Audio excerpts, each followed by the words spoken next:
Okay, good evening. Hello. Um, I'm just playing with the share content thing to see if I've got this set up right. Chrome tab. Okay. Okay.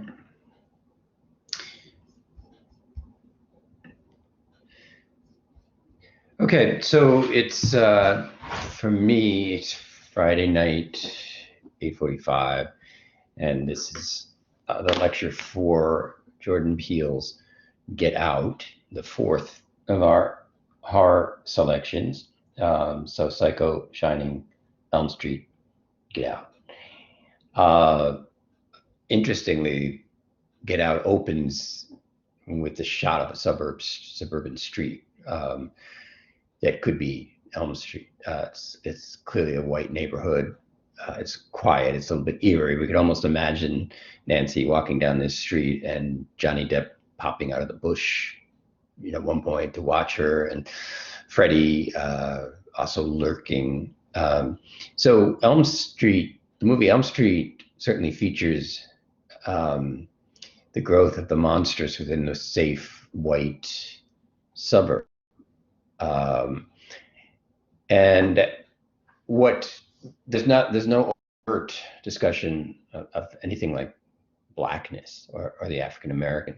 The closest thing to ethnicity at all would seem to be Tina's boyfriend, who is somehow given a kind of maybe an Italian veneer, sort of a working class vibe, unlike the Johnny Depp, who's pretty much a preppy. Everybody else, what we'd call a preppy. Um, and so the menace in Elm Street to white suburbia would appear to have nothing to do with the tradition of African American, but the entire American economy is and American capitalism, quite possibly capitalism period, but American capitalism in particular was a direct byproduct of American slavery. So because the U.S. began as a country with, like any beginning country, with a very modest economy. I mean, they had a lot of resources, a lot of lumber, water. It wasn't too hard to, it was fairly easy to be self-sustaining in America.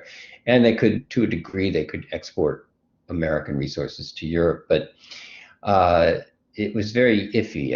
I mean, traveling by ocean at that time obviously was extremely difficult. There were pirates, there were storms.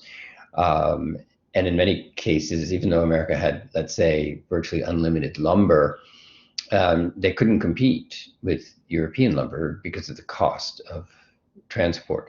So for the American economy to grow, it needed a reliable product that, relative to its weight, could yield a very high price. And cotton was the answer. Cotton, relative to the worth of that you can get from weaving it, is the percentage of that versus its weight. So, like 50 pounds of cotton, uh, whereas one log, is a couple hundred pounds. So cotton was a miracle product in a way to begin with. And in a strange convergence of possibility, um, the textile mill was invented primarily in Europe, and so the capacity to weave material began to be automated, which overnight jacked up the amount of production that could occur. But there was a supply problem that the textile mills could produce shirts and linens and dresses in a mass-produced level, but they didn't have enough product. They didn't have enough cotton. Cotton didn't grow well in Europe. Um, it grew well in the States, and so the very, very first plantations were already turning a bit of a profit, even before the turn toward slave labor. But that quadrupled almost overnight the profit margin of what cotton could bring. And at the same time, one of the other things that had slowed down supply of cotton is that even if you grew it, there were two issues with it. It depleted the earth very quickly. So land, an acre that gave you 1,000 bushels in one year would drop to 400 bushels the next, and then 200. So only the U.S. at that time could offer the kind of expansion of land. And Europe certainly, even the weather couldn't compete, but also the amount of land. And this did indirectly fuel the push into native land. And so the native genocide is not just, it's not a siloed event apart from American slavery, even though by and large the natives themselves weren't enslaved. Where they're in dialogue is that the importation of slavery made cotton that much more profitable, and suddenly the stakes for land expansion went through the roof because as I said, the cotton soil would be depleted, and so they needed to push into lands that even a few years ago no one would have imagined. I mean, if you have lived on a couple of acres, that's why would you want another 50 acres? Why would you want another 100 acres? Well, once you had cotton, every square foot was money, and you could expand and expand and expand. And since you could replenish slaves if they got ill, they died, and since they were treated like livestock, essentially breeding the slaves and declaring that their children are equally livestock, you actually have your asset reproducing itself. So even well after they outlawed international trade in slavery, and it didn't stop it, it just suppressed it. It became illegal. But by then, with 12.5 million Africans having been displaced, that was a population that was going to keep repopulating. So slavery was able to even increase, even after the actual international trading was cut off. So you have America generating a world-class economy like a house on fire, but it's based on the necessity for violence is massive, and it's built into the system. When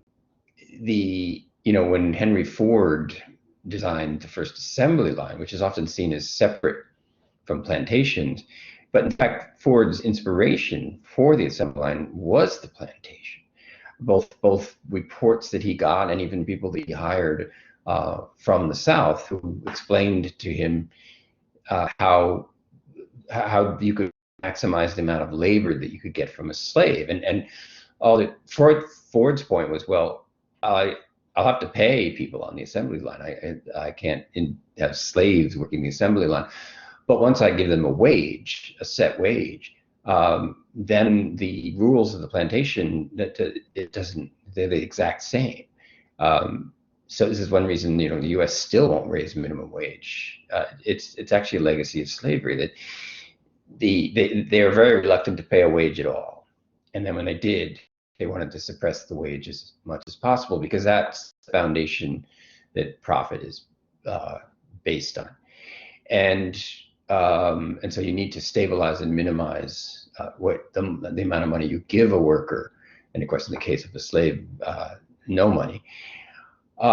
And that's already built into the system. And what Ford realized also learned from the plantation is that the slaves picking cotton, the work field was set up to promote the most amount of surveillance for the least number of people. So cotton fields were already pretty flat, and the bushes were relatively they weren't very tall. So unlike corn, for instance, slaves couldn't hide behind the plants that they were picking, and so a couple of men on horseback could survey 50 acres easily. And the beginning of modern accounting comes out of the plantation system because there was a need to know exactly what each slave picked every day. So the slaves, would have to bring their bag to be weighed, and it wasn't just to figure out how much cotton had been picked that day.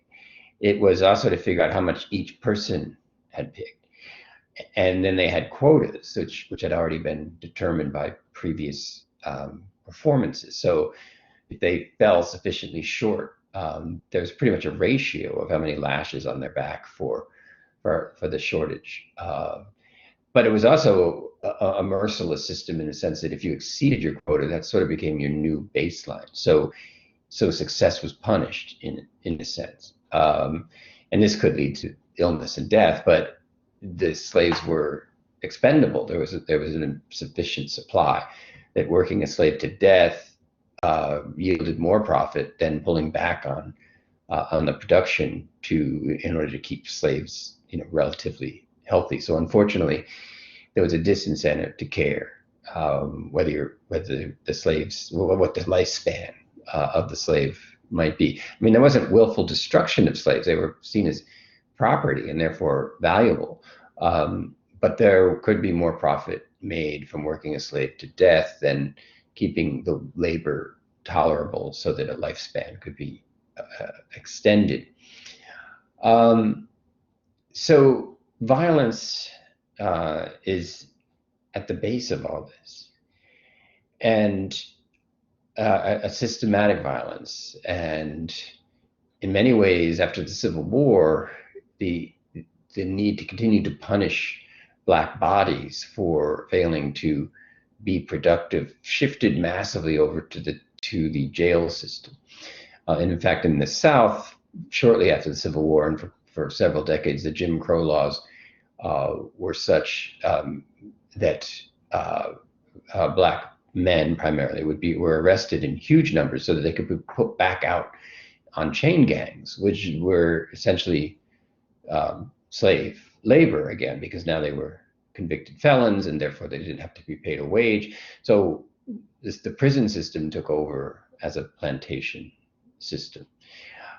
And it'd be routine to get a 1-year sentence of forced labor. And this was effective because the low threshold for being imprisoned kind of asserted a chronic pressure to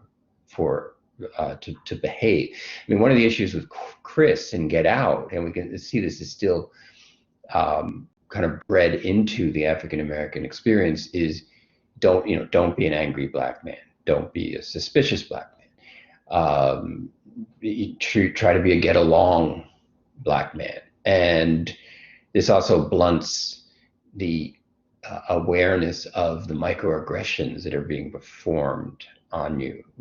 So the dinner table scene in Get Out is very realistic, slighting comments like, what a great build you have, and if you train you could be a real beast, and those kind of, and even the party initially with all the clueless comments the whites are making. But where Peele starts to turn this on its head is he really challenges this idea that, well, white people they don't mean to be offensive, and they don't realize they're doing microaggressions. They're ignorant, they're stupid, they're thoughtless. What this movie, of course, turns on its head is that maybe you can find individual cases, but the system is very woke in the opposite sense of what we call woke. That it's a system that's been designed for centuries to repress the Black vote, to suppress the Black voice, to trivialize the Black experience, to appropriate Black creativity. It's not clueless at all. And in fact, it's a comforting myth to think that, as Rose says early on, he'll tell you that he would vote for Obama for a third time if he could, and he'll say stuff, but they're not racist. It's just that he's a lame dad. Well, that's the myth, that white people are racist. They're lame, and almost worthy of a kind of smile of like, oh my God, there goes Grandpa and Grandma again. Those are my two favorite characters in Get Out are the grandfather and the grandmother, who are now in the bodies of Georgine and Walter. Georgine sort of fronts as a maid and Walter fronts as a groundskeeper to explain who these black people are. But in fact, they are the parents of Jeremy Armitage, and therefore the in-laws of the wife, Mrs. Armitage, forgot her first name. Which is why that early scene where the maid, what we think is the maid, continues to pour the iced tea and it overflows. At first, I think it's kind of brilliant because the clearly the daughter-in-law is annoyed by the typical and annoying mother-in-law and speaks sharply to her. And in a first viewing of this film, it's like we try and incorporate that into the uncanniness, like, who is Georgina, and has she been hypnotized to be a maid? That's one of our early suspicions, perhaps. Like she's a black woman who's been hypnotized as a black woman into being a maid. Not that not that there was a brain transplant and the dominant white brain is controlling the body, and the black consciousness sits inside in the sunken place, watching from far away, unable to operate the body, unable to be heard if they scream, and completely invisible even in plain sight. So the sunken place is very overdetermined and a real brilliant aspect of Get Out, because it's one of these things where in the horror movie it's horrific. It has a degree of science fiction to it. It seems in that sense it seems unrealistic.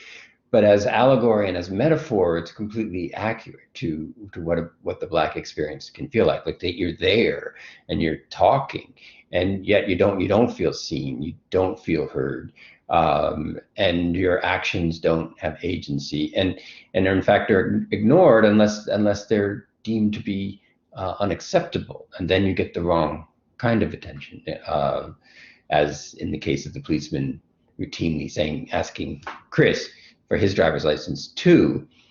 And at first, and again on first viewing, Rose, kind of scores a few points with us maybe, because even though she's a little bratty, she seems to be sticking up for her boyfriend. And well, why does he have to show you his license? He wasn't even driving, and Chris is used to it, and doesn't quite feel in, it's like this is usual, driving while black, not driving while black. The best way to do this is, give the license, because otherwise the cop's going to get all on their high horse. And this is, of course, before George Floyd, so it's eerie to watch this. Like that, he's unlikely to be treated like George Floyd because there's a white girlfriend present who doesn't want to watch her boyfriend die. So the cop is limited, but you can see his reflexive need to, anytime any black man is stopped, or even anyone with someone black is stopped, then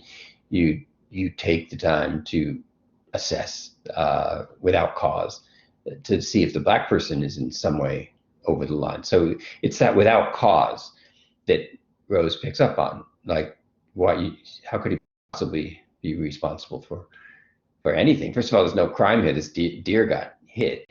But you can also see something we've seen all too much in current affairs, and that is the danger of calling the police if you're black. They don't come to help you. They come to see if you're a threat according to some prescribed notion of what a black man out of place, quote unquote.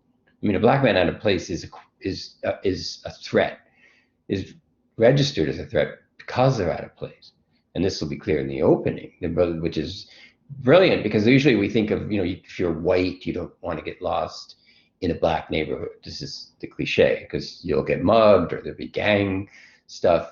And to turn that around and say, a black man in a white neighborhood is in real danger, mostly from institutionalized violence. Police will be called. We've seen all those so-called Karens, or Karen, people who are called Karen. It's gotta suck that they grabbed that name, but we all know that we know the profile, and the woman who called because somebody's in a Starbucks, it's black, and the police get called because somebody black is out of place. And what this, this throws us back onto Elm Street in a strange way, because blackness, slavery, that giant White House that we were talking about last class, there's a fair amount of excess goods in Elm Street. The overly appointed house. No one's poor, and what all horror movies love to be based on, like a hotel that's on an Indian burial ground and so on. What they don't do very often is have the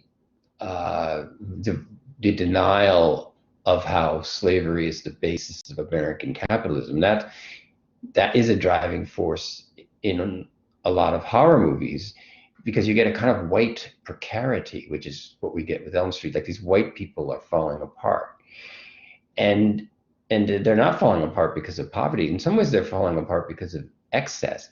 That they have excess liquor, excess housing, excess. They have a lot of excess and it does nothing to help them feel like they have a purpose. And one of the myths that certainly that Trump exploited was that white precarity is the result of the rise of blackness, which hasn't happened at all. Certainly not in terms of wages or even neighborhoods that get moved into. But the Black Lives Matter protests after George Floyd were immediately appropriated as evidence of a slave revolt. Really, that's how. I mean, I put this article on the New York Times today, but even I was surprised during the insurrection when I saw that the people had constructed a makeshift gallows complete with a noose, and I was like, "What? What are these? What are they? What's are they trying to say?" And the irony is that this idea that when whiteness feels precarious, you need to further suppress blackness is so endemic. It's so built in. Maybe they could say, we're here to hang Mike Pence, who's about as white as one can possibly be. But the iconography is unmistakable. Just as Hitler built the super German economy on the genocide of Jews, and that was present at the insurrection as well. 6 million is not enough. That's chillingly echoed in Jeremy's discussion of deer. Like, clearly deer are stand-ins for Jews and for blacks. I mean, Chris experiences the wounded deer in a way that triggers him the memory of his wounded mother. His mother was hurt by a hit and run. This deer was hurt by a hit and run. That's why he doesn't quite know what to do except to wander over and then to call the police and try and do something about this deer. And Rose knows that. And she's one of the most evil characters, I think, in any horror movie I've ever seen, because her level of intention, her capacity to not see Chris as human is stunning and bottomless. And so it's such a shock that this movie starts like a Hollywood romance. Like, guess who's coming to dinner? Like, they seem so cute. She goes to Starbucks, and even this is a very, very eerie movie, especially Rose's performance. The actress who plays Rose gets just a lot of credit for this. When you replay Get Out and know, having met the Rose we meet at the end of the movie, and know that that's the Rose who's operative from the beginning of the movie, you can see it. The actress hits this thing so that even when she seems to be showing affection to Chris on a reviewing, it's her taking care of an asset. She doesn't care about the cop looking at his driver's license, except that she's planning to have this guy disappear. So it's not going to help that he gets ID'd and that the cops registered that he in fact had been there. So that's why she intervenes. And then when she shows her own driver's license with her famous last name on it, the cop knows to back off. Now, does that cop know more than that? Does he know that the Armitage family is harvesting blacks? I'm guessing the no, but this is it's just kind of typical that they are plantation owners. So the plantation owners historically not only were in charge of the police, they funded the police, and they had almost complete control in the South of what police were hired and what police were fired. So the policemen worked for the plantation owners. I mean, that was literally true in the 1840s, where they had basically had slave hunters that were early police force. I mean, one reason the police force seems so wired to find black people who are out of place is that's how the American police system began, was to find fugitive slaves. Because given that there were African Americans who were free, this created a huge problem for plantation owners, because unless if the slaves could, first for a while at least, if the slaves could get north, they were then essentially free, and until they passed a horrible law that a fugitive slave, even in the north, is still not free, and that the slave hunters, now essentially bounty hunters, could come up into the north and also hunt for slaves. And then all of a sudden Canada became the new goal line. It wasn't going to be enough to get to New York. You're going to have to get over the border to Canada, and then this is famous Underground Railroad. But it sets up one of the problems of the plantation system was some states had slavery, some states didn't, and this set up the Civil War, because as new states were coming into the Union, there was this increasing tension that would the new state allow slavery or not, and for quite a while it had, but by the time they were getting out toward Oklahoma, there was a lot of pushback that you can come to the Union as a new state, but not a slave state. And the South, of course, legitimately from their point of view, saw this as a real threat, because cotton needs to expand, and they wanted to expand into Oklahoma and elsewhere, meanwhile with depleted land behind them. So it was not a sustainable business plan at all, but for the time being, it was highly profitable. So I guess what Get Out, I think, makes clear, and then the Trump era and the insurrection, obviously well after Get Out, made even more clear, is that the violence that is at the basis of American capitalism is as present now as it was during the time of slavery. And yet there's this post-racial myth that slavery happened, that's terrible, but it's not legal now. It's over. And you know, I didn't own slaves. Maybe my great grandfather did, but I'd go take it up with him. So that wanting to rinse off history, that might even work if the dominant economic system that makes America a superpower were not inextricable from slavery. And one thing, weirdly enough, that Trump highlighted is how much the Electoral College, that strange unit where you can, like Hillary Clinton did, you can win the popular vote by 3 million and lose the election, because all of that was set up to figure out how to keep the plantation system and the slave owners as a political power. Because one problem that the South had is that so much of its population were ineligible to vote.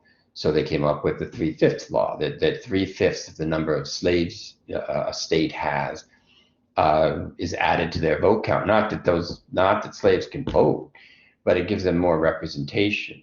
So there were compromises from the very beginning to even have a quote unquote United States. The states were anything but united, and they had to be forced into this really unworkable coalition. But Jefferson and others, coming out of a revolution, knew that the revolution would fail if the state didn't unify. So some of the early attempts to back away from slavery were all struck out of the Constitution, and then we had this odd document, both declaring that all men are created equal, and then also indoctrinating laws that shored up slavery. So I just wanted to show you, I think we're sharing the screen right now, there's a scene in a suburb You can see some cops. You can see a figure that's white. This is actually a political ad that was run by one of the, I don't even remember who, it probably says at the end of this, a white politician who is trying to defeat a black, so a white candidate trying to defeat a black candidate. And I just wanted to play it in relation, a little bit in relation to Get Out, just so you can see how prevalent these cliches about there's an implicit black violence that's a chronic threat that is only being kept down by keeping one's knee on the neck of African Americans. But it's just 30, I think it's like 30 seconds, so just take a look. Us in our streets, Cameron Webb would make things worse. Webb would defund the police while crime spikes. Webb would force you into government-run healthcare, raising your taxes to pay for it. Look past the smooth presentation. Webb's real agenda: government-run healthcare, higher taxes on the middle class, police defunded, crime unchecked. Cameron Webb, radical ideas, way too liberal. I'm Bob Good, and I approve this message. Okay, so Bob Good, this guy has this weaselly voice that ends that. I'm Bob Good, and I approve this message. Kind of reminds me of the shrill Armitage family. I mean, Rose's brother is complete. Rose is clearly a psychopath. The brother, oddly, is a little less so, but he's definitely a little deranged. He's an alcoholic. And he's fiercely trying to feel superior to somebody. And like the grandfather who lost to Jesse Owens, and was unable to go to the Olympics, and then Jesse Owens went on and I think 4 gold medals in the Berlin Olympics, until the point where Hitler wouldn't even go down and award the medals because Jesse Owens beat Aryans, German Aryans, as well as every other Aryan, in every major track event. So initially, Jeremy, in giving his tour to Chris, it just uses this to tout his liberal credentials. But every time he tries to enforce on Chris, how liberal he is and how admiring he is of blacks and how not prejudiced he is, something always sneaks out. And sometimes it's Chris who actually draws attention to it, and then Jeremy kind of turns away from it. And in this case, looking at the grandfather, after Jeremy praises Jesse Owens, she said, "Well, yeah, but it didn't really work out for your grandfather." And then it's a joke. He says, "Yeah, he almost got over it." Well, that's true. He never got over it. And when the grandfather is put into the body of the African American, he's still trying to beat Jesse Owens' time. That's why we see him sprinting up and down the lawn at odd moments. And Jeremy does that post-racial thing of like that somehow Jesse Owens winning all those medals ended racism, which it didn't at all. And black athleticism doesn't, in any consistent way push back racism, because racism and capitalism are inextricable. Racism is the ideology that makes it okay to exploit. And what's been happening in the last 50 years for sure is that the wage inequities have cut way into white populations. But even in the Civil War times, the way that poor white people were kept in line was by saying, at least you're not black, at least you're not a slave, at least you have a home, at least you're white. And you can see that in the insurrectionists at the Capitol. They're unemployed, they're underemployed, they're poor, they're in debt, domestic abuse charges. In many ways, they're disenfranchised, as disenfranchised as the average, as many in the black population. But they're clinging to the fact that no matter what happens to me, no matter how destroyed my life is, at least I'm white. And I think you see that with Rose's brother, because he has nothing going on for him. Rose doesn't actually have that much going on either. She puts all her efficiency into this bloodless culling, and that's a term you use with deer. that if there are too many deer in the forest, you cull them. And I think that's part of that's Rose's relationship to deer.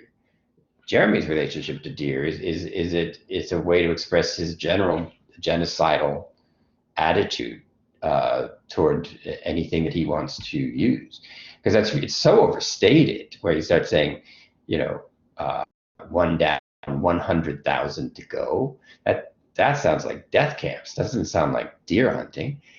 There's a couple of things that are coded in this, and then the fact that there's the stag mounted on the wall, and eventually this will be the what's used to kill Jeremy. And there's lots of rich poetic ironies in all of this, because the derogative term for a healthy, strong black slave, and sometimes still used, is a buck, essentially a livestock term. So a healthy, strong male slave was referred to as a buck, and you can still hear this as a racist epithet from time to time. It's a weird unlike the N word. It's a word that seems to give some lip service to what is admirable about a black man, but it's related to labor. That a really strong black man can be exploited. There's more to exploit with that strength, and so that being called a buck is really it seems to be saying, well, you're a worthwhile black man, but what that really means is one can make profit off of your labor. Let me go back to me for a second here. Okay, here I am, because I want to actually go back and kind of queue up Get Out here. So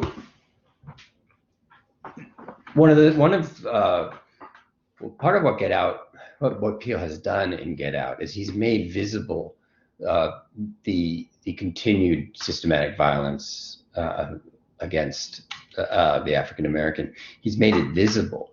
It's not that it went away; it's that it became invisible. And the term we have for this is scopic regime. What are the rules by which things are made visible? There's a famous Depression era photograph of a black family who's obviously migrating, probably heading north toward Chicago to try and find work in the 30s, and they're all camped out for a moment to rest and they're basically walking to Chicago, and they're all resting up against a gigantic billboard for Coca-Cola, and an all-white family is celebrating and have a Coke, and the blacks aren't, the African Americans who are in front of this billboard aren't even looking at the billboard, but the photograph captured the disparity, and it's not just some plot device that Chris is a photographer.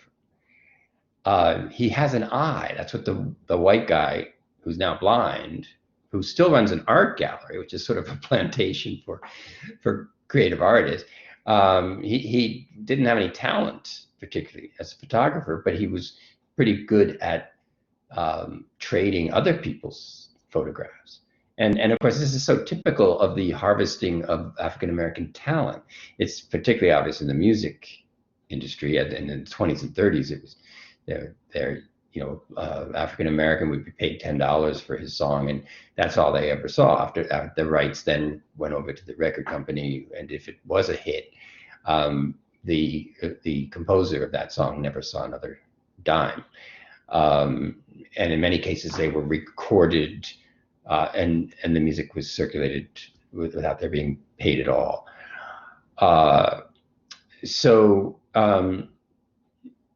Let me go to the beginnings of Get Out. Share, application screen, Chrome tab. Okay, share. So here is this suburban setting. And we have the opposite of the typical situation. We have a black man in peril because he's in a white neighborhood, instead of a white man in peril because he's in the so-called slums. Let's just run this for a little bit. Hopefully I won't tweak the copyright people too much. I've been asking myself, man, what kind of sick individual named the street Edgewood Way and he put it half a mile away from Edgewood? Huh? It's crazy. They got me out here in this creepy, confusing ass suburb.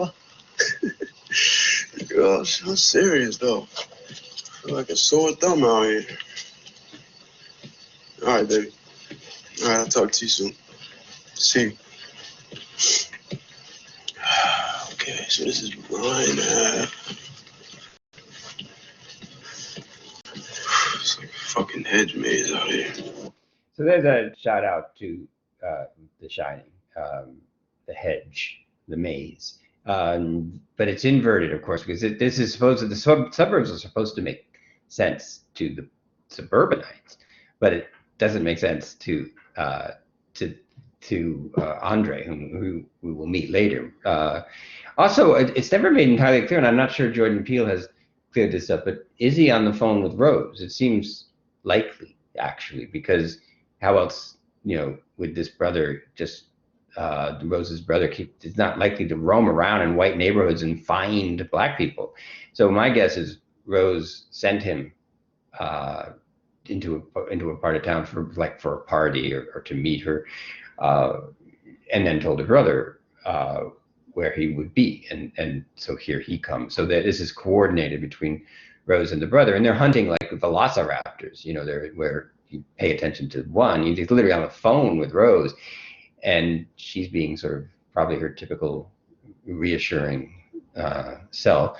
And in a kind of funny critique, it's like, why do they name all these streets things like Edgewood and Hollow Tree Lane, and then have them all, one's a lane and one's a street. This is very different than the city grid, certainly, say in New York, where you're at 7th Avenue, 8th Avenue, 15th Street, 47th Street, where you have a straight up grid.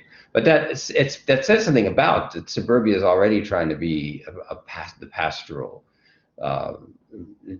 in opposition to the city. And this is particularly true, obviously, when they get out to the Armitage house, and he's very proud about how far away the neighbors are on the other side of the river. There is a homestead quality, though, to the Armitage place as well. I would say it's not in the South, so it doesn't even look like the classic Gone with the Wind plantation. But it's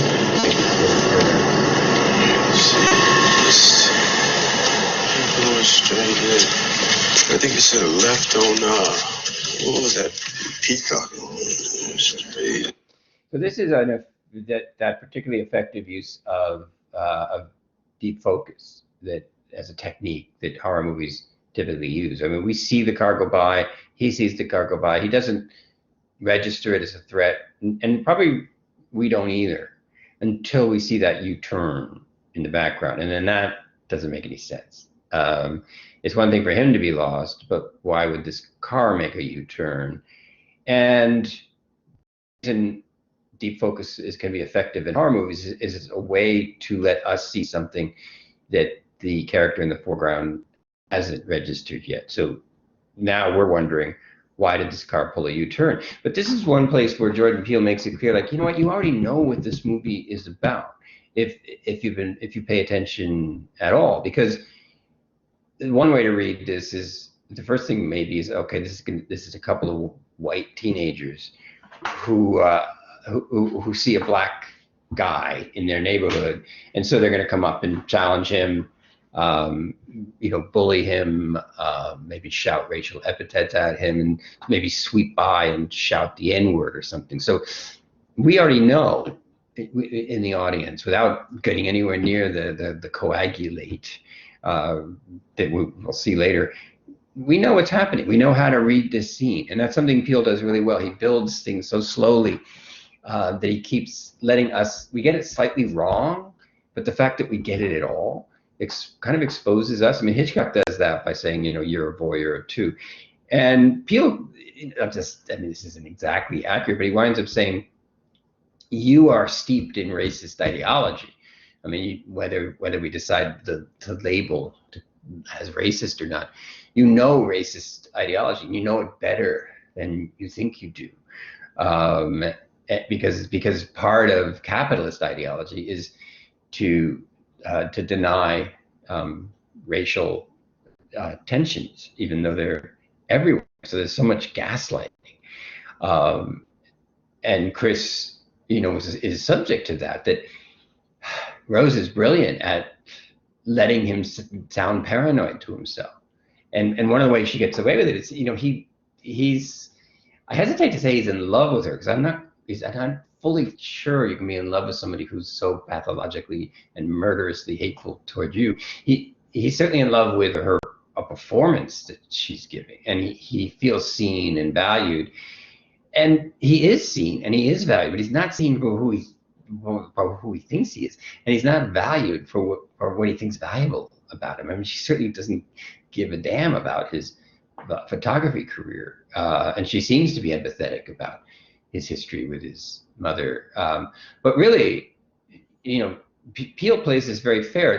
There's no, Rose never really gives us any reason for what she likes about Chris, so we're left with that eerie thing that she clearly values him, so we mistake that as romance. Like, she values him, he values her. She goes and gets her donuts. I love that scene with the donuts, because in retrospect, that is so creepy. The way she's so consumptive.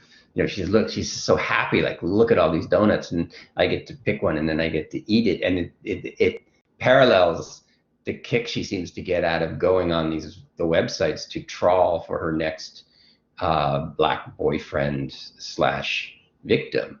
And it's like donut store or website of black athletes. It's all there for the taking. It's fun to say, do you want an eclair, or do you want sprinkles? It's chilling, and it also makes it clear how there is still a sense.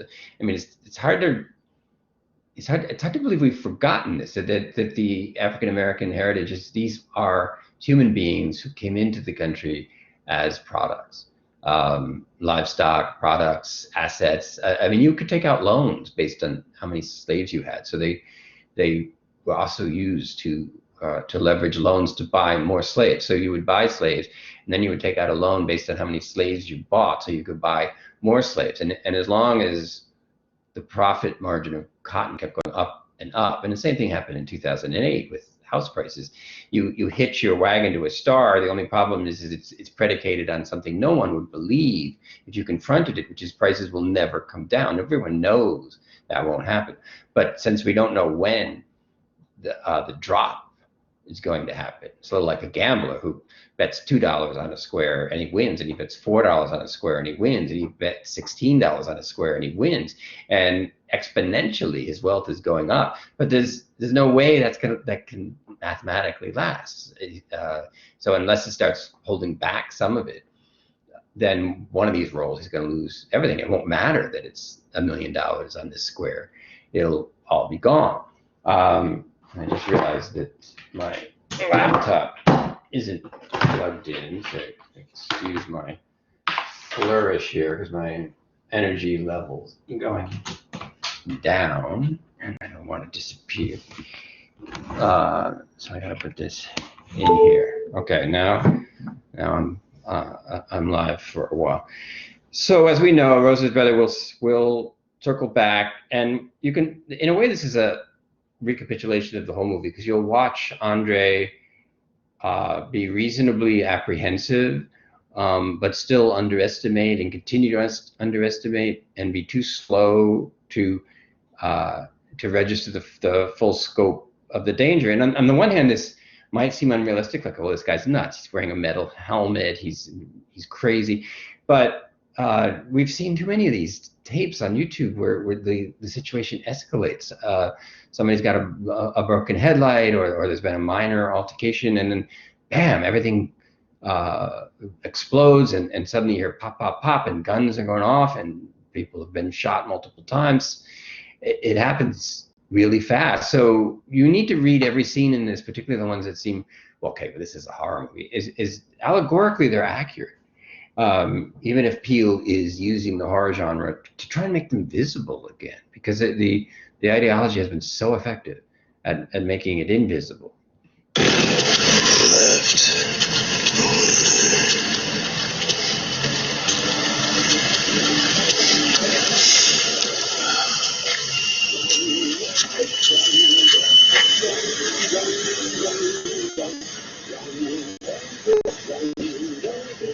Okay. So that was the first red flag. He's just trying to, and this is kind of an instinct. Like, okay, let me present myself as non-threatening. This car has pulled up, so let me just nod, give him the nod, like, hey, yeah, and you know, in an ideal world, maybe someone will give him directions. Although I didn't, so then he turns back and says, okay, so I'm not going to defuse the situation by appearing non-threatening. I'll diffuse the situation by being non-confrontational. And further than that, I'll defuse by disengaging. Like, I think I was going this way, but so is this car. So I'm going to turn around and go the other way. He may not be aware this car U-turned, and that he's not yet aware that he is the target of this car. And although even us in the audience, we still have room to be like, these are obnoxious, rednecky, drunk frat boys or something like that. So Peele is very good at recreating in us with his directing the same hope of Chris and in this case Andre, that okay, don't blow this out of proportion. Don't make it more than it is. And in every case in this movie, it's far worse than initially it might appear. Keep on walking, bro. Don't do nothing stupid. Just keep on. Fuck this. I'm about to go the other way. I can't. Not today. Not me. So that not today, not me, that comes out of all these YouTube videos that we've seen, all these confrontations that we know about. And I think that the implicit violence of escalation, the rapidity of escalation is at the root of a kind of fear that things will go from menacing to murderous in seconds. So that, for most of us, I think, expect more lead time to figure out if a situation is alarming or not, like or even a road rage scene, that we will have time to figure out that this is not going well, and that we have to, disengage at an earlier point. You know how they like to do motherfuckers out here, man. I'm gone. So he's quite aware, and that was something Peele struggled with. Like, he didn't want to have the black characters in horror movies always making foolish choices, if they're even main character enough. And we already talked about Halloran in The Shining, that Kubrick just dispatches him with a single axe blow, and seems to be Kubrick's nod toward the absurdity of the kindly black man who comes in and rescues the imperiled white people. He just dispatches with it in a single brutal scene, after all the prep of how much it took for Halloran to get there. So Kubrick's actually stomping on a narrative strand that's very common in the horror movie, some way, and Peele recognizes that. And in a funny way, Rod, who's the TSA guy, who is almost the resurrection of Halloran, except that unlike he will actually come back and save Chris from a cop showing up, a real cop, in which case we know that Chris would be arrested for violence against a white woman. It would be a classic scenario. And Peele actually wrote and even shot a different ending to this movie, the one that frankly is more logical, which is that this isn't Rod. This is local police. They do arrest Chris, and then in the alternative ending that Peele shot but didn't attach, which is virtually the opposite of this one. We have a 6 months later, and Chris is sitting in jail. He's been in jail for months. He's awaiting trial. It doesn't look good. And I think Rod calls him on the prison phone, and Chris says, "Well, at least I stopped it," meaning, I'm screwed. No, I can't get my truth out. And that would, that in that sense, jail is also the sunken place for so many African American men, not just men, but primarily men.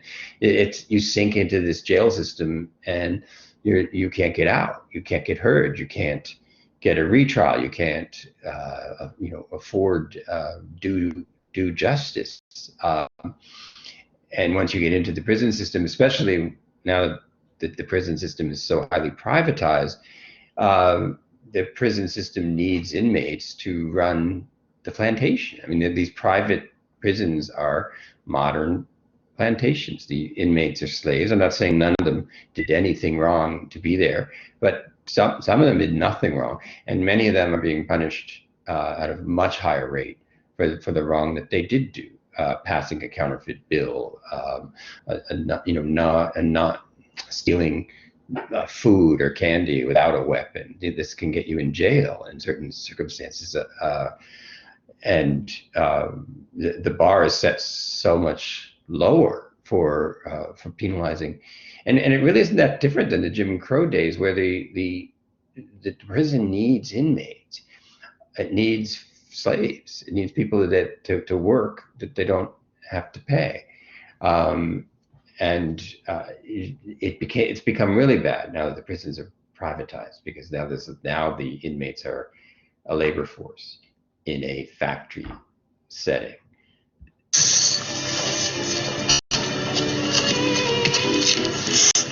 Again, another brilliant use of deep focus is he's walking away, keeping his eyes averted, because that's the other thing about being non-confrontational, is you don't make eye contact. So he can't even look around in a way that somebody feeling as wary as he is really should. So he's easily ambushed, because he's worried that even looking back, making eye contact, will be taken as belligerent and will set off, at the very least, a bullying incident. And then with the pan here, you're setting up the jump from behind by Rose's brother. Come on. And again, he's distracted by the open door, but he's not sufficiently alarmed still. He's just thinking, what are you doing? You followed me, I turned away, I'm doing everything to not be a problem, and you got out of the car. And I think he may be waiting. He may not fully realize that the driver's not in the car. So that completely makes him vulnerable to the attack from behind. And here's the approach. And you'll see that Rose's brother is wearing this weird metal helmet. And a subtext of the movie is that this group of white people at least position themselves as part of some centuries-old cult of some kind, and so they don't call themselves the Klan.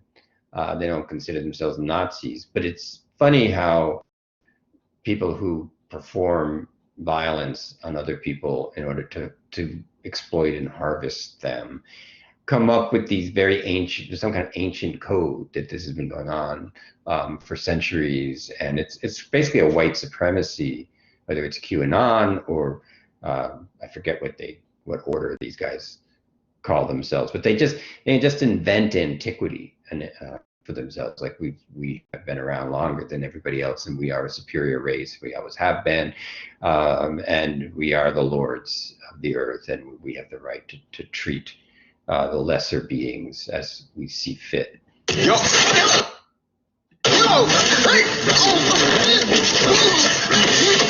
Now the soundtrack of the movie is impressive too. It's not as elaborate as Kubrick, but from the brothers' car, a 1940s song is playing called "Run Rabbit Run," which is a kind of it's a white singer, and it's it comes off as a very white song, but it's loosely based on the Brer Rabbit stories, which had been made popular by Disney, which made a now pretty overtly racist depiction based on the Brer Rabbit stories. And the Brer Rabbit stories came out of slave culture, and Brer Rabbit is very wily and very smart. And he, in the most famous story, when he gets caught by the fox, he says, "Please don't throw me in the brambles. You can do anything to me, but please don't throw me in the brambles." And the fox is like, "Oh, okay, so that's what you don't want me to do, so I'll do it." So he throws the rabbit in the brambles, and Brer Rabbit gets away. And that's really a parody about slave owners. The story of they don't understand they underestimate the intelligence of slaves. They don't understand how developed the slave culture can be, how much the slaves have been learning to help one another, the Underground Railroad. So Brer Rabbit is constantly outsmarting these white farmers. But this was just a popular song in the 40s that said, where the lyrics are "Run Rabbit Run," but it was based on an even earlier racist song that was like "Run and Run, Run and there were many of those songs. Sort of run before you get caught, which is basic to running away from the plantation system. So let's go. Let's have a look at. Back up a little here. So this is the scene with the deer, and he's not even fully aware why he's so upset. Rose doesn't. This is just a delay for her. I mean, she's trying to just get him to the plantation. But she wasn't able to stop him from calling the cops, and now they need to follow through with it. But Rose is smart. She already must have told her mother a lot, because they have to figure out his weakness. Now I don't know what they had on the Georgina or Walter, but we all have trauma, and the basis of the hypnosis is to induce the trauma, and in most cases the trauma is the internalization of a hostile gaze that makes Chris feel lesser than, and he's buffered his life around it. That his mother, she was in a hit and run. He was at home watching TV, and she was due home and she didn't arrive. And then an hour went by, she didn't arrive. 2 hours went by, he didn't react. 3 hours went by. This really is pretty blameless. I mean, he was feeling an increasing amount of dread as he wondered what had happened to his mother.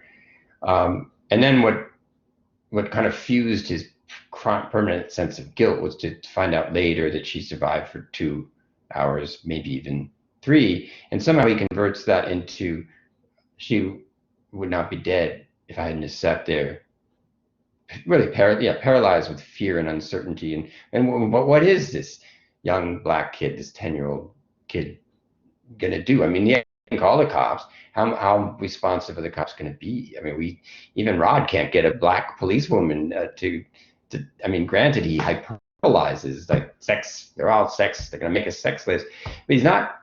Of course, he's not. In the case of the movie, he's not wrong at all. And Rod comes off. I mean, he's very funny, but he's just not having it. He would rather just hyperbolize everything immediately to make sure he covers what might in fact be real danger.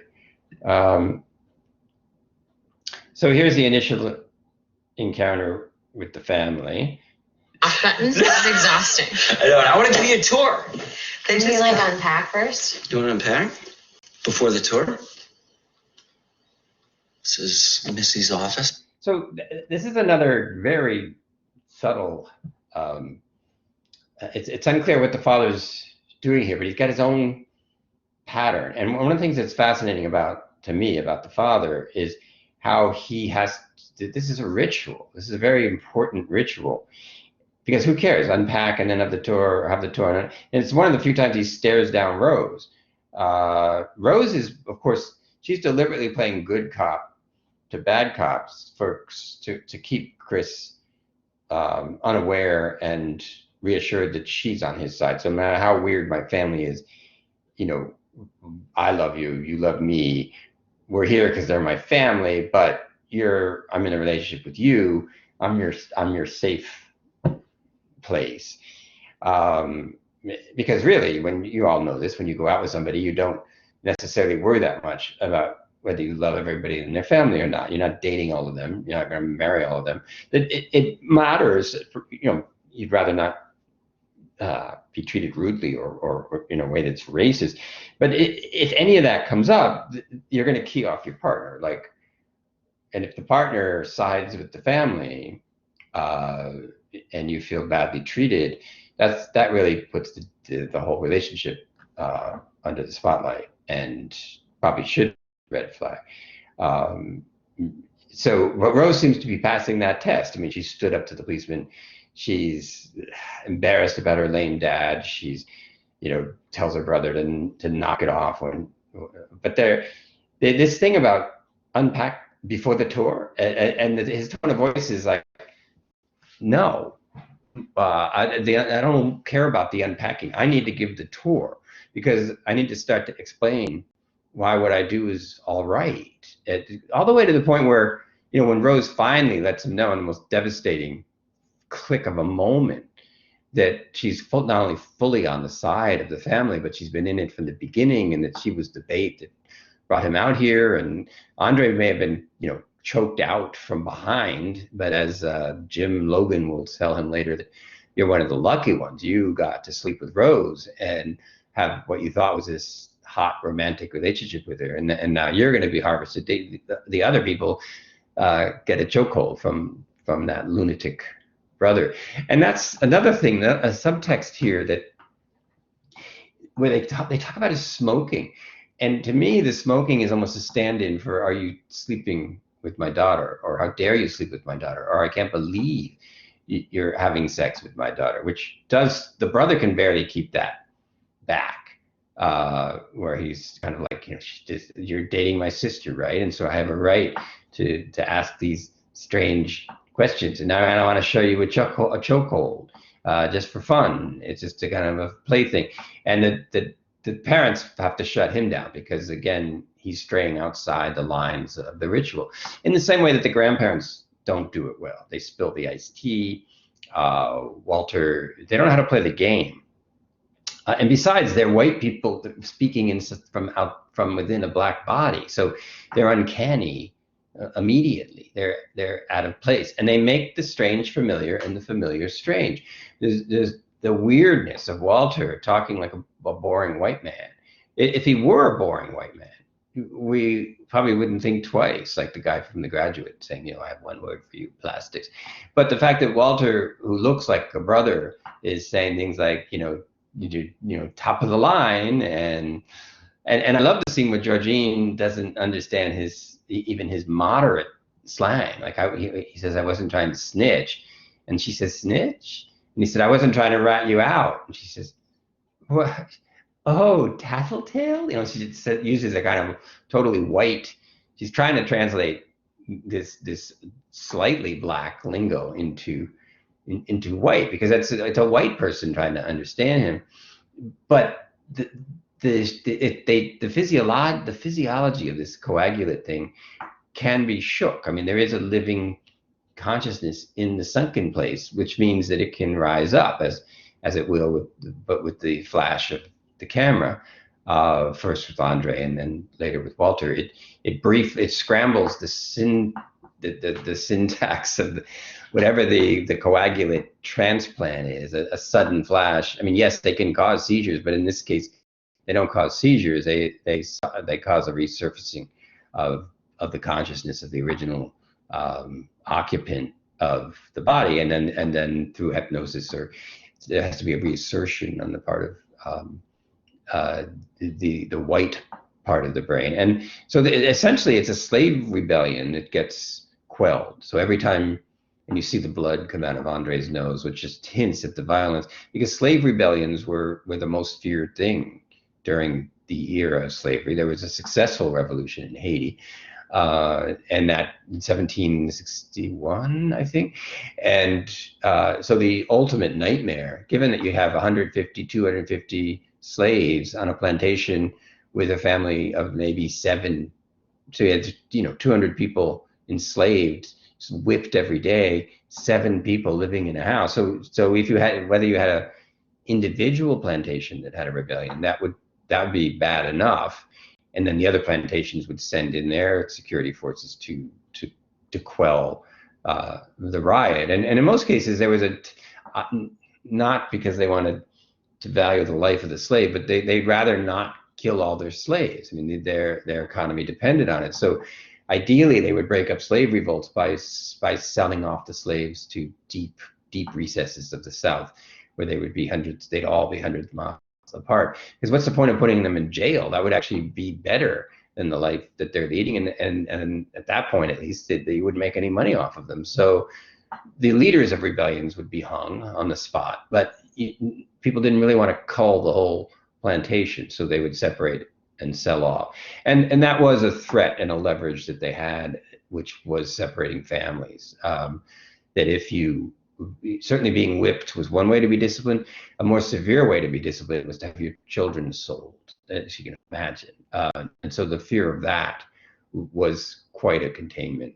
The fear of, and it could happen like if you were a family and the man ran away and even got to Canada, they would sell the children just as a punishment to the woman who was remaining, and as a kind of, and so that any slave running away who left his family behind knew that the revenge would be extracted from their family, and so ideally you would then try and escape as a family, but that cut your chances way down. Now you were 3 or 4 people, and some of you were children. That made it much easier for you to be caught.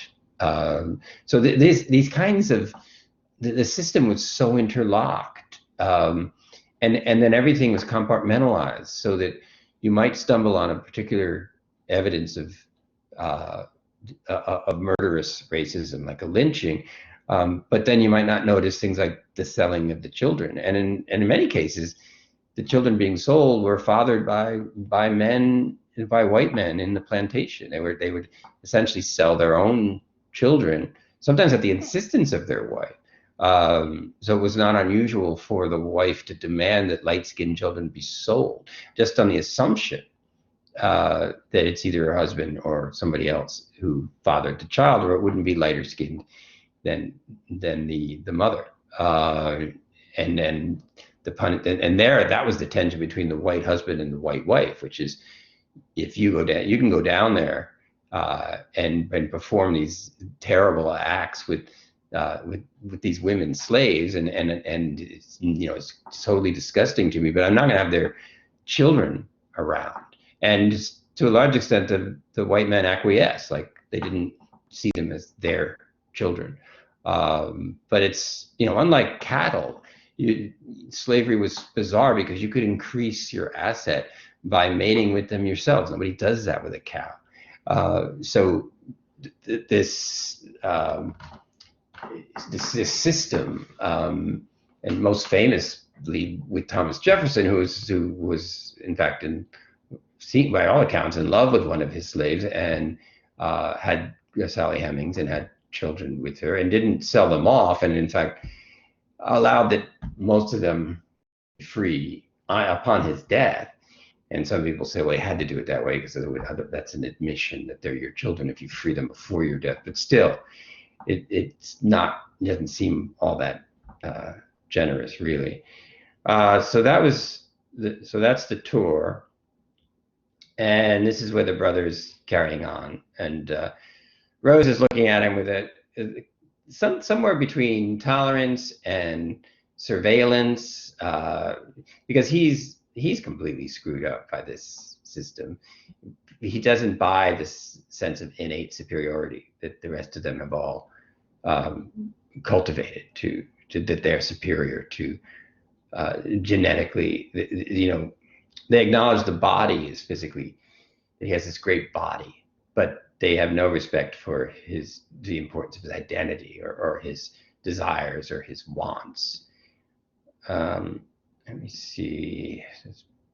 So the hypnosis scene is, it's devastating, because you have a therapist using their skill at identifying trauma to re-traumatize. She's only locating this traumatic kernel to lock it in, and she enforces his worst fear by saying, you did nothing. You're paralyzed now, just like you were paralyzed then. So she triggers the post-traumatic stress syndrome response, but then she locks it in by saying, you're right. You let your mother die, and somehow that enforcement from the gaze of the other, that your worst fear, you are the boy who let your mother die. It feels confirmed because she has almost a Godot a power position in this vulnerable, submissive state. So he has to dissociate. So going into this, the sunken place is a severe dissociation, which is the final defense against overwhelming feelings of trauma that you haven't processed and literally can't afford to feel. So you will cut yourself off from active engagement with your own consciousness to spare the flood of feelings that you are convinced will annihilate you. So that is essentially the workings of the sunken place. What about your mother? Oh, and I want to just back up to give you one What about her? interesting moment. So you're comfortable enough, right? It's perfect. Thanks. Sure.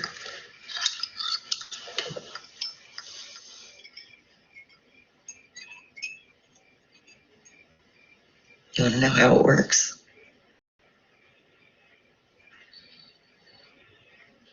You just dangle a pocket watch in front of people's faces, is that it? You watch a lot of TV. When I was a kid. Ah, now you're feeling very sleepy. So notice how skillfully she brings it around to any Velcro point related to the trauma. He was watching TV when his mother didn't come back. So she finds a way to bring that up. So she's already brought up, what about your mother? And just before this, I want to find this without wasting too much time. Let's see if let me take one more shot here.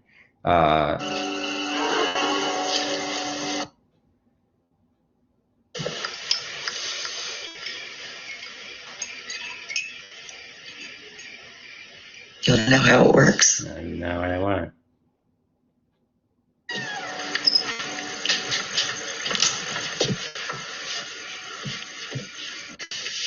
Just for a little bit. So the mother's a lot like Rose. She said, come in for a little bit. So you're comfortable enough, right? It's perfect. Thanks. Sure. So the line I'm not finding is somewhere in the midst of this. Is where she says, do you smoke in front of my daughter?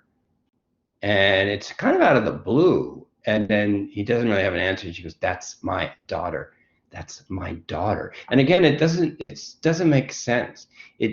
That smoking, what I hear her saying in her tone is, are you having sex with my daughter? You know, that's my daughter. You are having sex with her, because it can't be about the smoking. And so that subtext of, you have been the most common reason that Black men were lynched was even being perceived as showing an interest in a white woman. So this family is clearly not above that. And even though it's Rose who, essentially offers herself to him to get him out there, he's committed the unforgivable sin of sleeping with a white woman. And that's never stated, but that also indicates how insidious this post-racial, supposedly liberal attitude of I'm not prejudiced against Blacks. That's easy to say, but if you're involved in capitalism at all, you're involved in racism, and then it's a question of degree. Let me go ahead a little bit.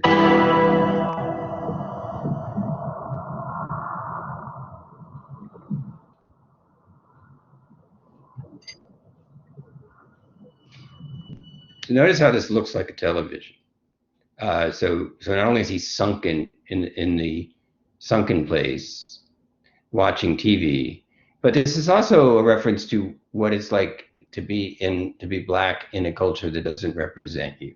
All of the white TV shows that we had for so long, and even Jordan Peele makes the point that Blacks have been African Americans are a very loyal audience to horror movies. You can see that with Michael Jackson's Thriller, which surprised a lot of people. They're like, "Oh, do Black people watch horror movies?" Because the video seems so, seem so aware and so cognizant of it. And some of Spike Lee's movies have seen going to horror movies and being scared as a rite of passage in the African American community of of teenagers.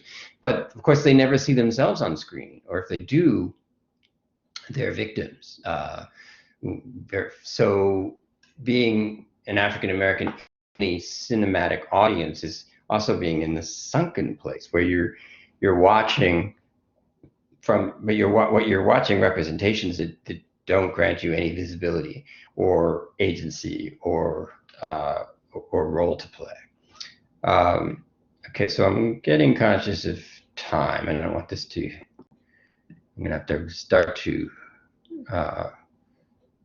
wrap up the lecture. So we have Andre. This is the fellow who was kidnapped in the opening scene, and the new slavery in capitalist culture, and there's been a move from the master-slave discourse where the master demands that the slave work to generate profit for the master, but there's still an awareness that the profit won't lead to a perfect bliss.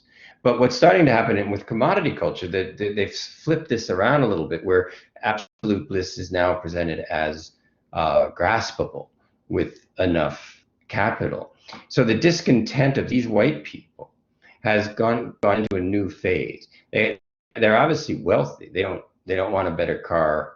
What they want is better organs. And so blacks, Peele is saying, so the latest, you can't do this. We don't know if the coagulant is made up on one level, but on another level it isn't. There's this increasing turn toward, well, what we want from the disenfranchised body now is not the labor that body can give to us so we can convert the labor into capital. We want the body. We want the body itself. We don't want your labor anymore. We want to be in you. The profit we want now is not money, it's access to your eyes. And Jim Logan claims he's not racist. I don't care what color you are, I want your eyes. It doesn't make any sense. In fact, this eye that he wants from Chris, the reason Chris is an effective photographer is he sees implicit violence. When you look at the handful of photographs that were shown that he's done, there's one, for instance, where there's a dog straining at the end of a leash. There's a profile of a woman's pregnant belly. He has an eye for something that's about to happen. Could be good, could be bad, but something's going to change quickly, going into labor, or a dog snapping a leash, and that's the way he feels, and he can get that. So he has the eye, as Jim Logan says, but it's not the eye. It's the ability to translate the affect generated by his experience as black into the way he frames his images. And this is Jordan Peele, obviously, who's also directing, this brilliant debut film where Jordan Peele has the eye, and a lot of white directors don't. And so so black people are props in their movies at best. So that there's a meta cinematic commentary going on with that. Okay, let's back up a little bit.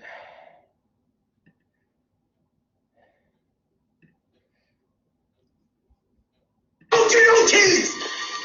Those keys? Give me those keys. Folks, no! No, the keys!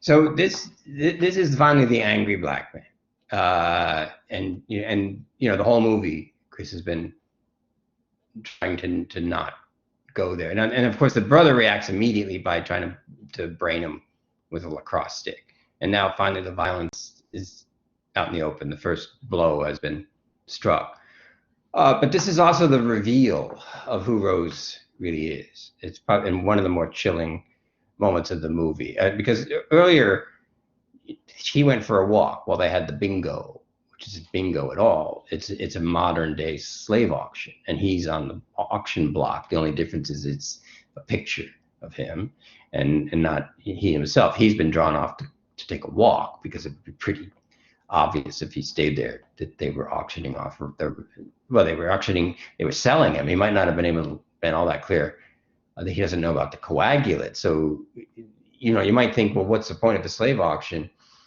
when slavery is illegal? But what does that mean that slavery is illegal? We kid ourselves somehow that because we don't have a full-blown plantation system with whippings, that there's nothing like essentially a legalized slavery of wage theft or people living desperately below poverty despite working 40 hours a week, maybe working 2 jobs, maybe working 3, and all of the associated stresses that brings to parenting, to marital relationships, the inclining one toward alcoholism, drug abuse, domestic abuse, minor infractions that draw the police in full force, and so on. Oh, be careful, bro. What the fuck? So Rose is still in character as his girlfriend, and once again she gives this feigned, like, oh my God, my family, Jesus, this is my boyfriend, what's wrong with you? But she's moments away from shifting into the most cold-blooded of them all, because she doesn't directly, she's a young, beautiful woman. She doesn't need the coagulate. I get the feeling that the brother would like to have a better body because he fancies himself a kung fu wizard. And yeah, he can sneak up on an unsuspecting black man and provide a chokehold. But in fact, he's not particularly good or strong or adept or skilled. So you get the feeling that he wouldn't mind getting into Chris's body, and maybe, in fact, will, insist on making a bid at some later point. Rose doesn't need to go into black bodies at this point. Now, Georgina, the grandmother, she seems very happy at how pretty she is. She seems to always be looking at herself in the mirror and just being quietly happy that she's attractive and not whatever, older, 85 or aging. But watch, this is where Rose is going to just drop the veneer, and it happens in a click. I didn't do anything. What the fuck is going on?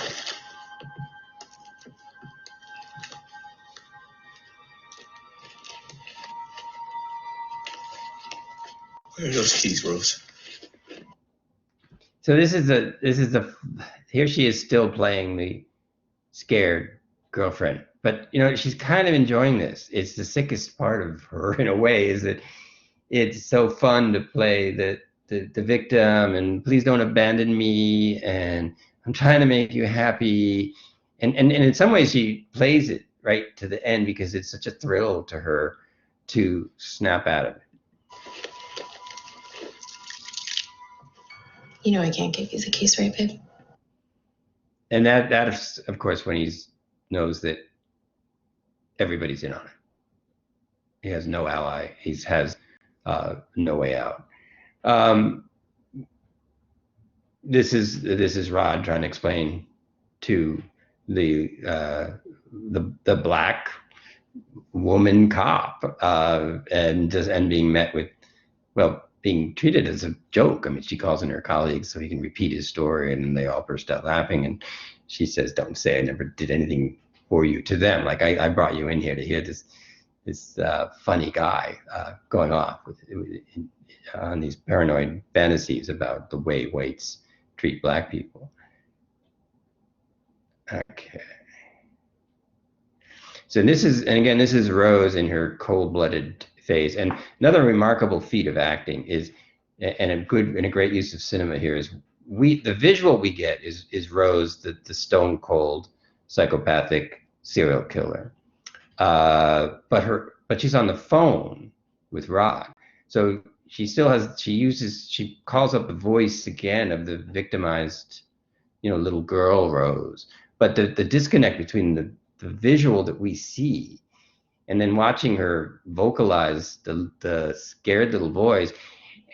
And then when Rod tries to get ahead of her by being like, okay, I know she's a lying bitch and I'm going to record this. She's already ahead of him. She knows that he's going to record. So then she plays the next card, which is the black man who wants to have sex with the white woman. It's kind of obvious, don't you think? What? That there's something between us. Oh, what you talking about, girl? I called you about Chris. No, God, whenever we'd go out, I remember you looking at me. What the fuck you know? Chris is my best friend. Hey, look, if you did something to him, I know you think about fucking me, Rod. ain't nobody. So, you know, people talk about playing the race card. This is sort of the inverse of playing the race card. And she said she's going through this in front of her father, but she's very calculating about it. She's dropped her little girl voice. She knows he's recording, and so she turns it around, and we know that she can get away with it. That as a culture we're so wired to assume that every black man's fantasy is to have white women, that she will be believed on, because this has been accepted as a natural order, instead of a heavily promoted racial myth. Thought about fucking you. Why would you say some stupid shit? What the? You ass. Fuck you. I didn't want to. Fuck you. Bye. And that, you know, now he feels he's threatened because now it's been recorded. A white woman is recorded feeling that she's being threatened by a black man. And I'm sure you all saw that YouTube of the woman in the dog park where a black man, who is in fact a bird watcher, asked her to put her dog on a leash, and she called 911 and said, there's a black man here and he's very threatening. I mean, she might as well be Rose. And of course that happened well after this movie. There's a further irony that this is after the goring. But I'll just tell you that, you know, he basically picks cotton to save himself. So he's sitting in the chair, scratches his way through to the cotton stuffing, and then stuffs the cotton in his ears, literally. And then in doing that, he's able to lock out the racial ideologies long enough to achieve a position of agency. And so he takes the buck off the wall and gores Jeremy, and then makes his way back up to the main hall. And Peele was very worried about this next scene, like how much could he get away with? It's one thing for a black man to kill a white man who is about to operate on them, but a black man killing a white woman is the ultimate taboo, and it's going to occur in this movie. So it's, you know, Peele actually felt pressure by all rights at this point. I think Chris would have every right to bash her in the back of the head with something. I mean, she has tried to destroy him for the rest of his natural life. But Peele knew he didn't want to film it that way. So he actually was out of his way to make the slaying of the wife look defensive, like even in the last analysis. And in fact, all the fighting that he's doing to get out of there, it's framed particularly in the way that if you let me leave, I'm not trying to kill people. I'm trying to get out. And you're making the choice that either I don't get out or I kill you. And Chris has finally come to a point where he's like, if that's the choice you're giving me, then I'll do it. If it really is you or me, then as far as I'm concerned, it's going to be you. And finally, it kind of puts the violence on an equal footing. But yet in one last turn of the screw, in a scene we'll see in a moment, and then I'll wrap up the lecture, is at a certain point after he has gotten Walter, you know, he shot the flash at Walter. Walter has come into his knowledge of himself and is, I guess, so traumatized and so worried that he'll get put back into the sunken place. Possibly he wouldn't, because the therapist at this point is dead. Jeremy is dead. Jim Logan's dead. One presumes he's dead. He's got the top of his head taken off and nobody there to tend to him. And he asks Rose to give him the gun so he can shoot Chris himself, which appeals to Rose's sense of just how much you can dominate the black mind. So she hands over the gun. So her one mistake, and it comes out of her arrogance and her overestimation of how much control she has over these black bodies, and so he turns the gun on her and then on himself. But there'll be then she'll kind of go back into the cutesy Rose routine one last time while he's got his hands around her throat, and he starts to choke her to death.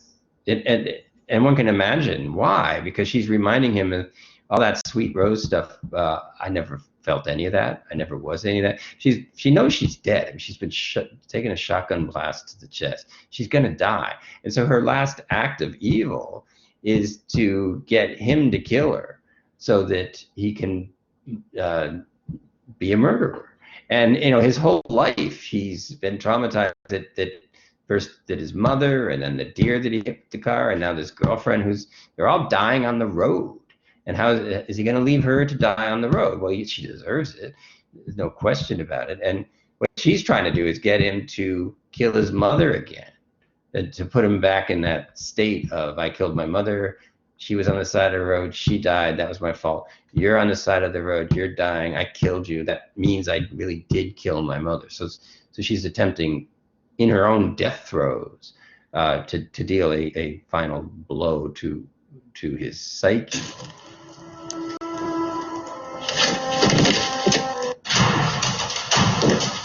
Okay, so this is going to be the confrontation with the mother, and it's all about the teacup.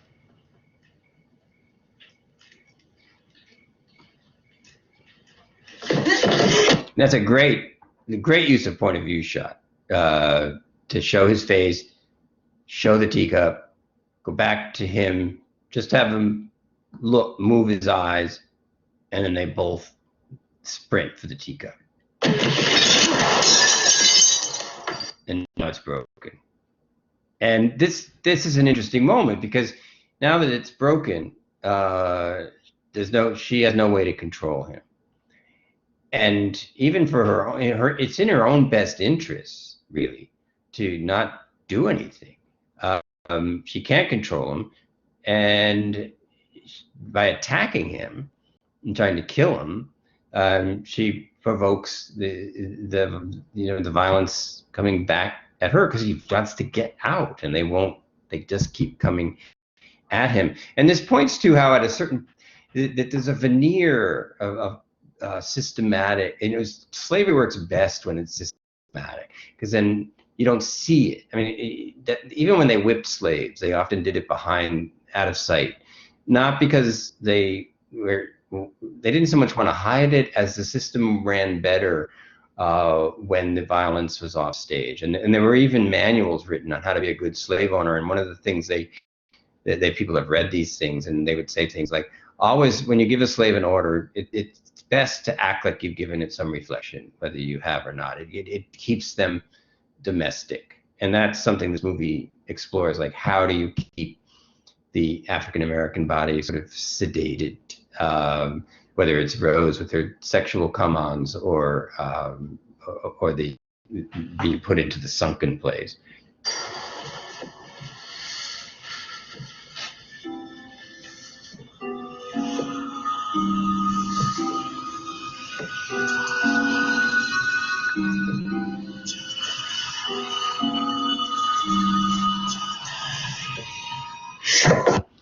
And that's where the decision is made. And he's kind of waiting, what's your decision? If you back away, I will leave. And she puts the scissors right through his hand, which he puts up in a defensive posture. So this is about as much as you can set up his right to self-defense.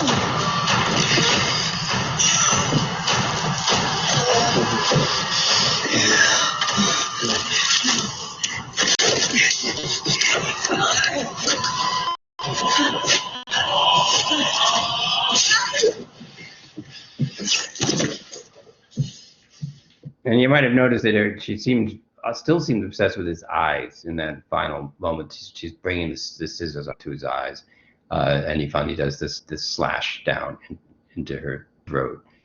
So let me just go to this.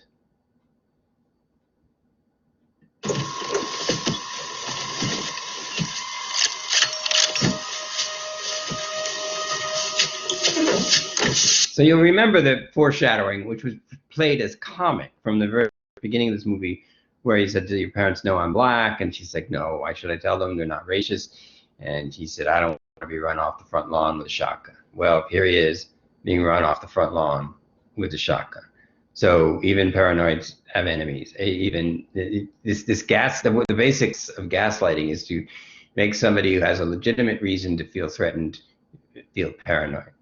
And then they wind up saying, "Oh, sorry, I guess it must be me."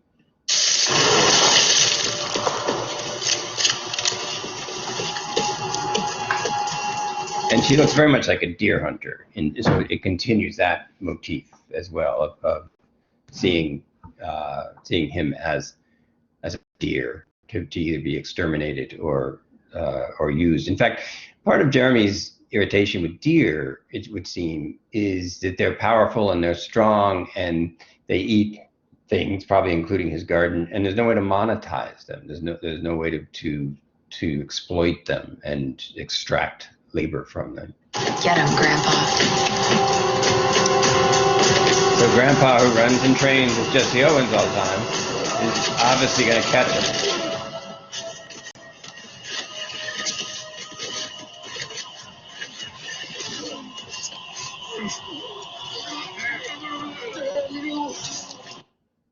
And again, it's about the eyes. Look at where the thumbs are. That obsession with the eyes. You're also going to see his scar. This is a kind of leitmotif of the movie. Everybody who's had the coagulate procedure has to wear a hat because they have a white line scar right all the way across the top of their head. And Georgina had taken her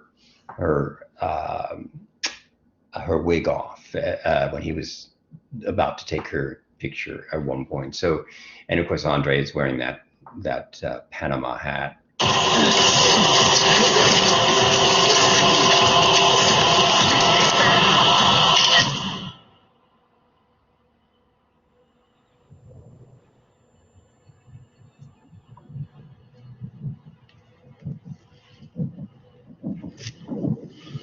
Let me do it. Now, what's fascinating here is he's not the white guy anymore, but he still speaks in the white voice, and you see this throughout the movie. Is that most of the African Americans can speak in white voice, and Andre, of course, that's sort of where he's trying to figure out Andre, like, why is he speaking in white voice? Why is he dressing like this? So in order to get the gun from Rose, he's going to have to speak in white voice, and that's what will get past her guarded system.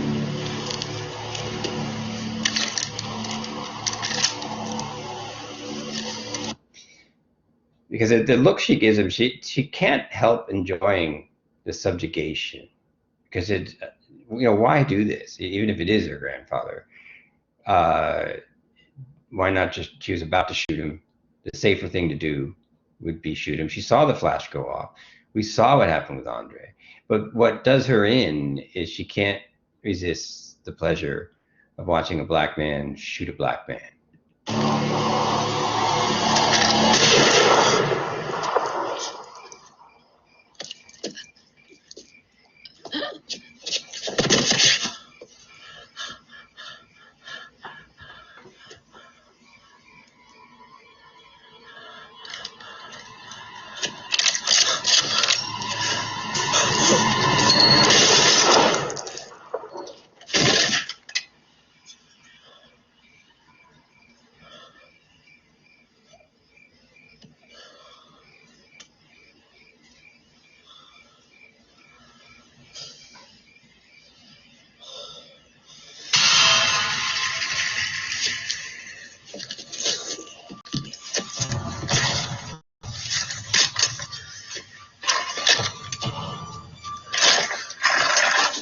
So that's her last hope, and now she's going to switch into Rose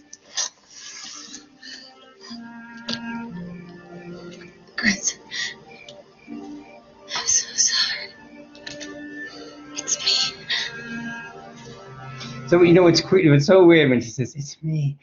She has somebody buried inside of her, and the effects of the brutality of enslavement have split her in, and she has this part of herself that she hates, that she keeps suppressed deep inside her, uh, and it seems to come out, but it's really only used as a seductive ploy.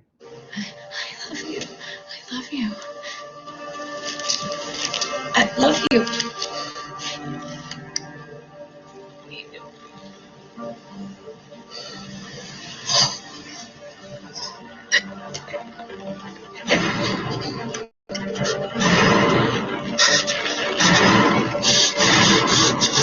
And watch her face change.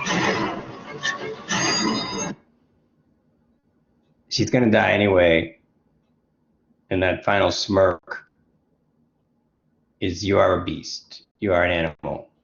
Now you know you can murder a woman with your bare hands.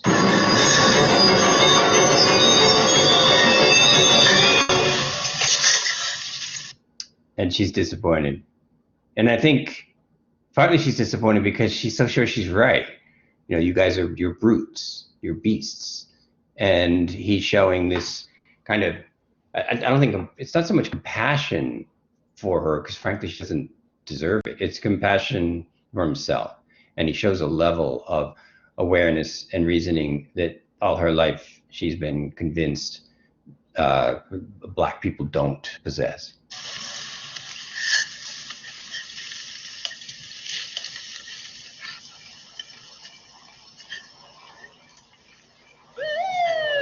And as soon as she hears that siren, she's like, oh wow, okay, I've got one more act up my sleeve.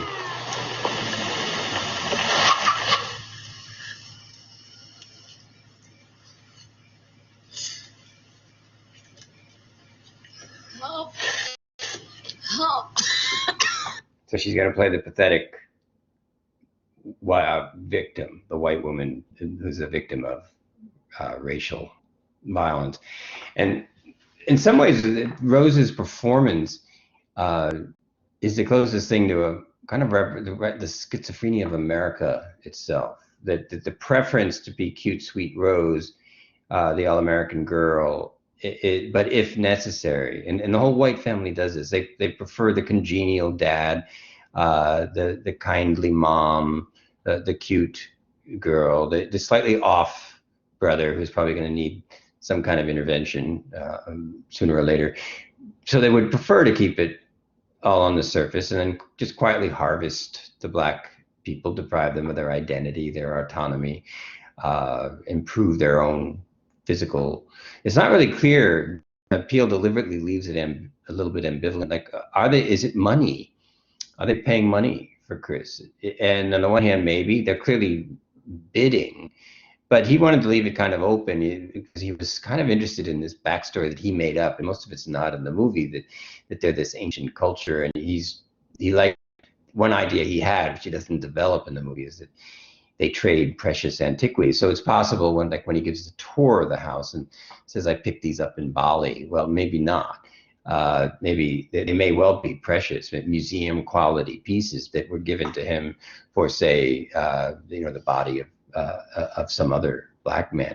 And the other thing that makes Rose one of the most kind of mind-bendingly evil depictions, Wade. I mean, Norman Bates is not evil. Kruger he's kind of evil, but it's a little cartoonish. Rose was boyfriend, and Walter, well, the body that her grandfather is living in, was one of the boyfriends that she lured. So that means every day she looks at her at the body of her now entrapped ex-boyfriend, and that's fine with her. And it's more than fine. The depth of Rose's hatred for everybody and everything is being ritualistically played out, and it's something really creepy that she's having. I think she's eating Fruit Loops and a glass of white milk in the earlier scene where she's trying for her next black victims. So in some ways, Rose seems like a demonic 10-year-old. She seems almost pre-sexual. Like the sexuality is just something she's discovered seems to have, but it doesn't. It's an asset that she uses, but that she doesn't inhabit. I mean, obviously, she doesn't really have a love life or even a sex life. So in her own way, she's a hollow ghost.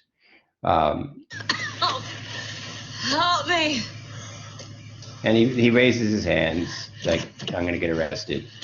And then it's his friend Rod. So that is the ending that Peele went with. And mostly he went with it because of the genre requirements. Like if he went with the other ending where Chris is in jail for 6 months now and maybe never getting out, and all he can say is that he ended it, that's more film noir. That's a different genre.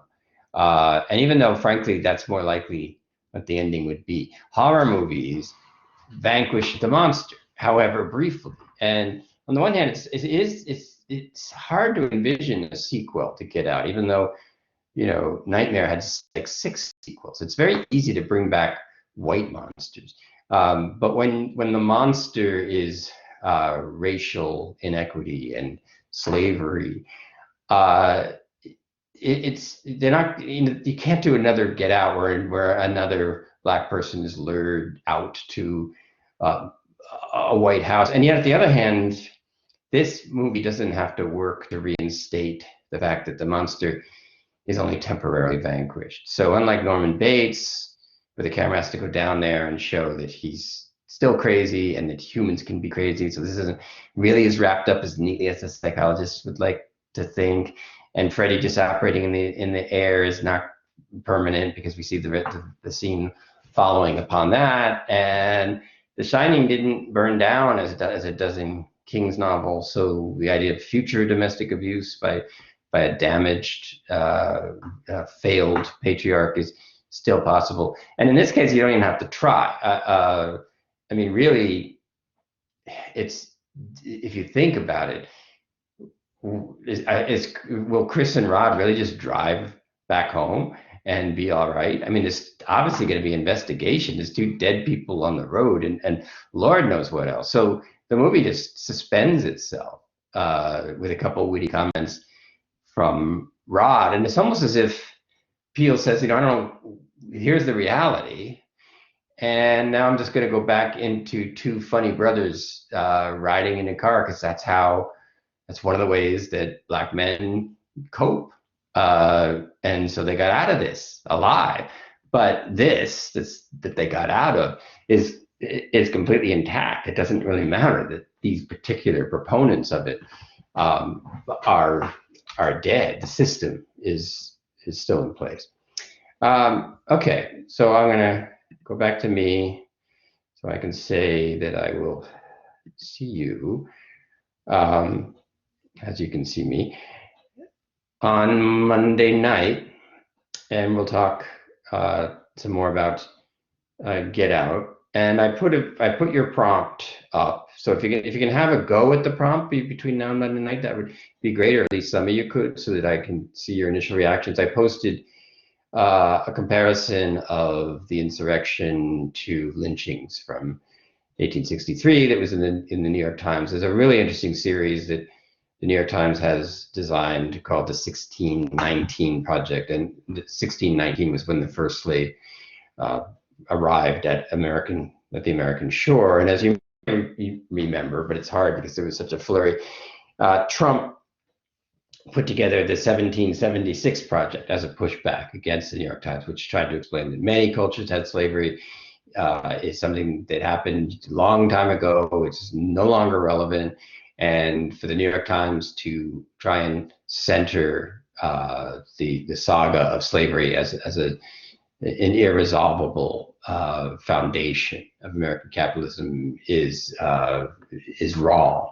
It's a 76-page document. It's pure propaganda. It's interesting as propaganda, and it says everything that Jordan Peele is describing here, and it's been called the post-racial myth that slavery happened and that's too bad, but it's not happening now, so let's stop talking about it. And it's happening still. And horror is very good at saying that it's happening still. The fact that it's being effectively denied, or whatever that is, like the divorce, the alcoholism, in The Shining, the psychosis of Norman Bates, Norman Bates has been left to rot himself for 10 years out at the Bates Motel. No one ever really hears from him. Nobody cares. He's just forgotten. But he hasn't forgotten. Okay. And that will also, this Monday night will be our kind of final open class on horror. So anything, you want to bring to it. But of all the movies, Get Out is the most dislocated romance of all, because they meet cute. They're sweet. And the weird thin line between romance and horror is best evidenced by this movie, because the nightmare of romance is to go from negotiation through vulnerability to what you think is an arrived at mutual intimacy, which is not what happened with Rose at all. So Chris went from, he went through negotiation. He's fully arrived on intimacy that I'm not keeping track of. Whether you look out for me or not, I know you are looking out for me. And she says that early in the movie when she's like, "Do you really think I would tell you if they were racist? Think about that for 2 seconds." She says to him when he's lying on top of her on the bed. And in a romance, that's what intimacy is. You're like, well, yeah, obviously you love me. You wouldn't set me up for pain, which is exactly what she's doing. So the ultimate nightmare in romance is that you've moved into the phase of intimacy and the other person hasn't even gone into negotiation. They're setting you up to harvest you. In a worst case scenario, that would be some kind of sociopathic serial killer. But on a continuum, it can be very painful to realize that the other person has acted as though they've moved into intimacy, but they've got another partner or two. You're just somebody else. You're not that important to them. They just have been able to act like you are, and to discover that is frightening, as well as it can make you angry. It can make you feel sad. There are any number of things it can do, but romance can always turn into horror if you discover that the other partner has not been on the same journey as you, and then the more willfully they've led you. Because it's one thing to realize, I guess I thought I was in love with you, and I don't know what's going on, I'm confused. That's one thing, hard enough. But to discover that not only has this person not gone into intimacy, they never intended it, and they went out of their way to fake it in order to take advantage of you, and that is frightening, because you're vulnerable, and you didn't think so, because you thought you'd both moved through vulnerability together and had now made a contract, true love. Neither one of us will take advantage of the vulnerability that the other person has shown. And we've both done it because we're now going to both protect each other's vulnerability. Okay, I'm going to leave it there. It's late for me anyway. And I will see you guys, where am I? On Monday night. Okay, bye for now.